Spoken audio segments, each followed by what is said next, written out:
嗱，寒咳嚟講咧，通常個痰咧係白色，好多時咧就會伴隨鼻塞啦、流清鼻涕啦，咁同埋咧有個病者咧亦都係好怕凍㗎，咁亦都會有呢個喉嚨痕。一熱咳嚟講呢個痰咧就係比較澀同埋黃色㗎，咁好多時就會伴隨發熱啦，同埋咧就喉嚨痛㗎，咳聲比較大。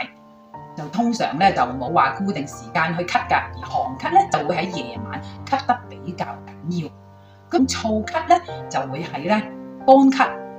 冇痰㗎，或者少到非常非常之少。咁乾咳嘅情況咧就好多時會伴隨你感覺到口乾啦，喉嚨又乾口又乾咁嘅情況。熱咳同埋燥咳咧就易潤肺散熱，所以咧應該食用一啲寒涼嘅食材，好似李子啊、羅漢果咁啦。而寒咳咧就適宜食用一啲熱嘅食材，好似薑咁。